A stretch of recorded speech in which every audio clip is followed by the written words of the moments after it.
So I'll admit it, the sexy M&M discourse that dropped over the weekend has officially broken me.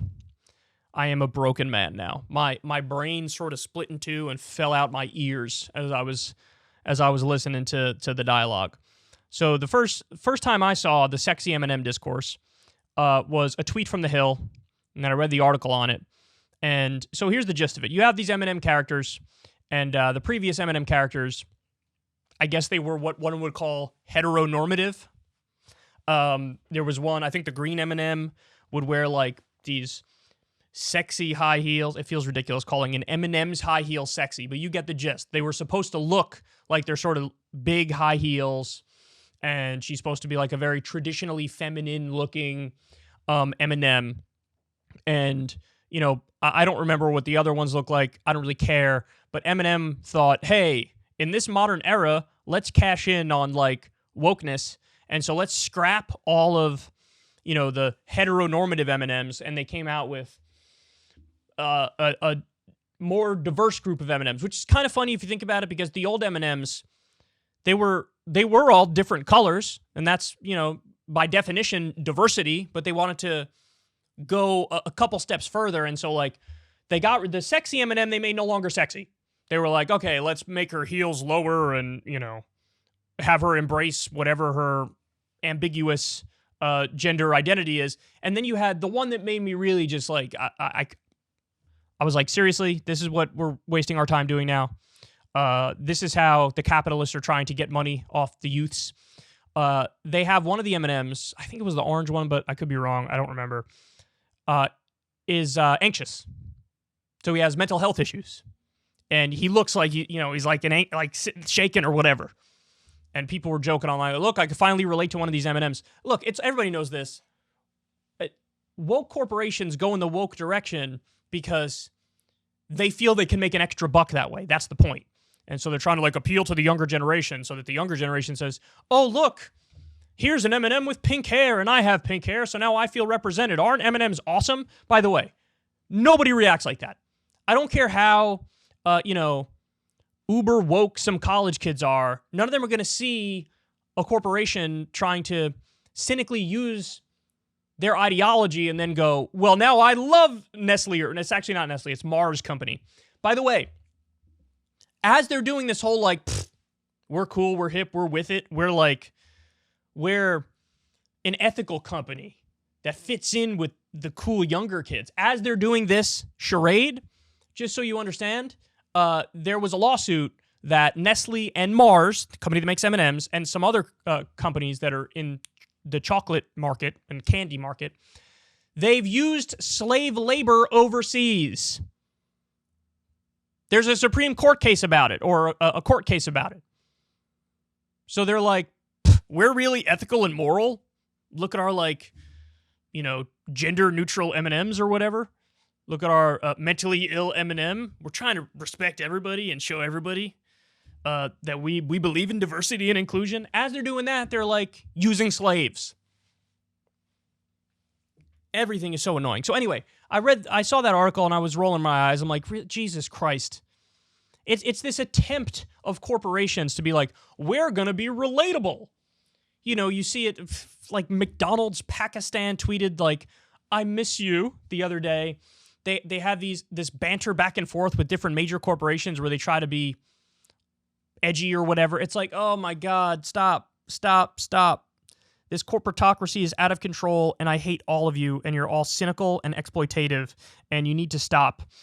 So anyway, that was my reaction to the woke M&M stuff. Well, then Tucker Carlson comes out, and he does a segment on it where he says this. The other big change is that the brown M&M has, quote, transitioned from high stilettos to lower block heels. Also less sexy. That's progress. M&Ms will not be satisfied until every last cartoon character is deeply unappealing and totally androgynous. Until the moment you wouldn't want to have a drink with any one of them. That's the goal. When you're totally turned off, we've achieved equity. They've won. So then I saw that and I realized, wait, that's ridiculous too. So he's like genuinely outraged over this, and he's like, I wanna fuck this M&M. I guess it was the brown one and not the green one. Whatever. I want to have sex with that M&M. Why can't that M&M be sexy? Why can't that M&M be fuckable? Why can't that M&M look like that? Bring that one back. So he's trying to say that like this M&M's marketing ploy is like evidence of the downfall of modern society. All right, dog, too far. And so what's my ultimate takeaway? Because this is my ultimate takeaway, and I've had this take before, but I was a bit of a hypocrite when I first overly reacted to the woke M&M's, branding change. All this is stupid. All of this is a distraction. This is just culture war garbage. It's red meat to the base of the insane, socially obsessed, like social issues obsessed, cultural issues obsessed. So, I to be fair, I haven't seen anybody who's like really in favor of what M&M's did here. So there is like, I don't think the left actually is like embracing crap like this. They know how hollow it is. They know how useless it is. They know how cynical it is. So on that side, I don't see much like overt support for it as if this really matters. But on the right, you do see, it's almost like the social justice warrior versus anti-social justice warrior thing, where the social justice warriors originally were the screechy ones who were so pissed that some female video game characters looked sexy and like had big boobs or whatever.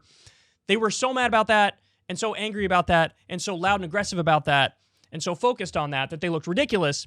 But then the anti-social justice warriors who would respond to them, they became the social justice warriors because eventually, over time, they started arguing that, like, any new movie or video game that has, like, a black lead character, that's, like, the downfall of society. Well, hold on. Well, previously, what you guys were saying is it doesn't matter what the race of the person who's the lead is. Like, just tell me a good story. That was your old position. But now your new position is that person better be white.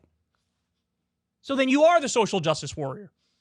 When you anti-social justice warrior so hard, you become the social justice warrior. You become the culture war obsessed freak. And that's exactly what Tucker's doing here. Guys, at the same time we're having this conversation, we're on the brink of World War III over Ukraine.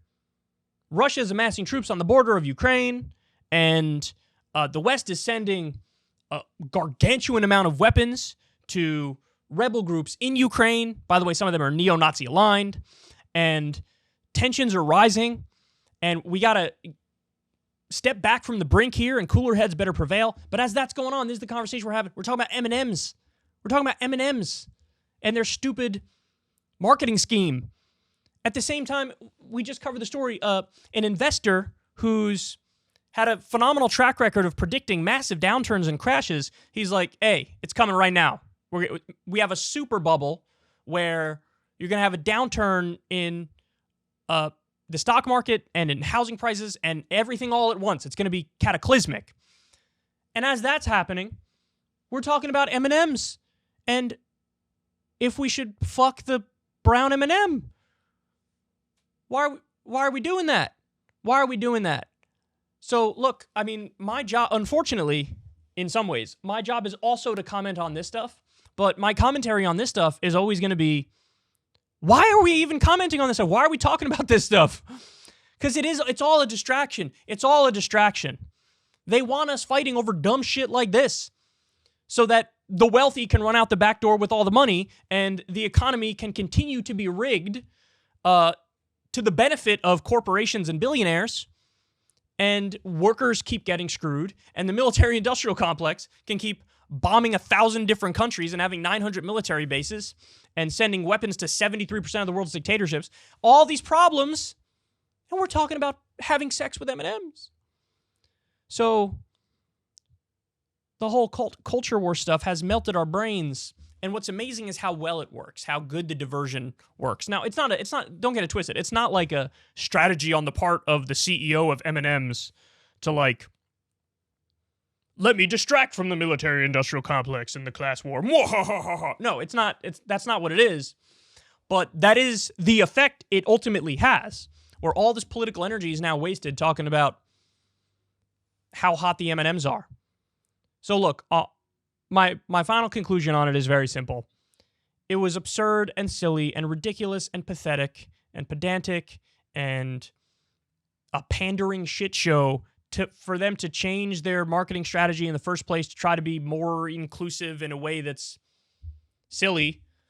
You know, that was dumb, but also the reaction has been equally dumb. So I just think we're all dumb, including me, for commenting on this at all. Can we please focus on more important things and more serious things? For the love of God. We have like a historic number of problems that we are currently facing. And what's the next discourse going to be? What have we had? We've had Dr. Seuss, Mr. Potato Head, M&Ms. I'm sure at some point Carrot Top is a white nationalist or something is coming down the road. And I don't know if I'll get there because, like I said, this has broken me. Ever since Adpocalypse, when YouTube defunded all independent news and politics overnight, we haven't trusted them. We know they can pull the rug out from underneath us at any time. If you enjoy this content, please consider tipping $1 or $2 per month on the Secular Talk Patreon. Link in the video description box below. Thanks for your support.